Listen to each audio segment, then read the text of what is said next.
উৎসৱটো পৰম্পৰাগতভাৱে যুগ যুগৰ পৰাই চলি আছে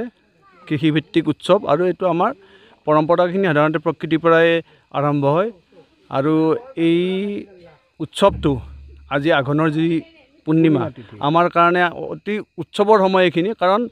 আমাৰ এই যে আমি কাতি বিহুত বন্তি জ্বলাইছিলোঁ আমাৰ খেতি বাতি যাতে ঈশ্বৰে ঠিকে ঠাকে ৰাখে পোক পৰুৱাই যাতে নাখায়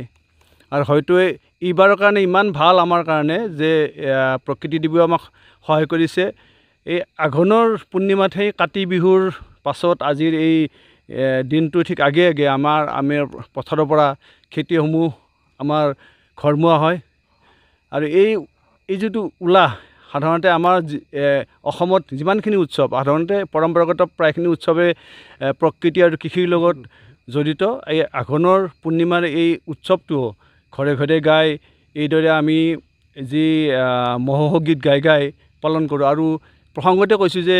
এই সময়খিনিতে আমাৰ মহখিনি আমাৰ যিখিনি আমাৰ সেই আমাৰ ঘৰত আমাৰ যি চুকে কোণে যিমানখিনি মহ থাকে মানে কামোৰা মহটো সেই মহখিনি যাতে গুচি যায় আৰু তাৰ আমি এটা হেৰি হিচাপে প্ৰতীকী হিচাপে এটা ভালুক লওঁ দেখিছে আপোনালোকে এই ভালুকৰ মহটো প্ৰিয় খাদ্য মহটোক ঠিক আমি উপলক্ষ্য কৰি প্ৰতীকী ৰূপত লৈ এইখিনি আমি মহখিনি খেদোঁ আৰু প্ৰকৃতিক যিটো আমি আদৰাৰ ঘৰলৈ আদৰা যিটো উৎসৱ সেই সম্পৰ্ক আন এটা সম্পৰ্ক আছে নেক্সট আমাৰ ভোগালী বিহু আহি আছে তাৰো সম্পৰ্ক আছে এই মাঘ মাহৰ এই আঘোণৰ এই মহোহো এটাৰ আপোনালোকে দেখিছে যে ভালুকটোৱে যিটো আমাৰ কল হেৰুৱা লৈছে সেই কল হেৰুৱাখিনি আমি থৈ দিওঁ সসন্মানে থৈ দিওঁ আৰু মাঘৰ বিহুৰ যিটো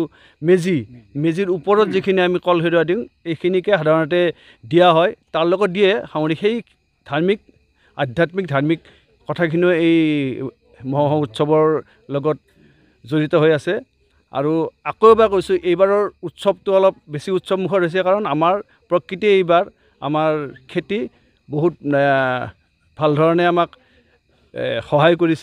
হৈছে সেই এইবাৰ উৎসৱটো অলপ ভাল ধৰণে আমাৰ ছয়গাঁও অঞ্চলত দক্ষিণ কামৰূপত বিশেষভাৱে পালন হৈছে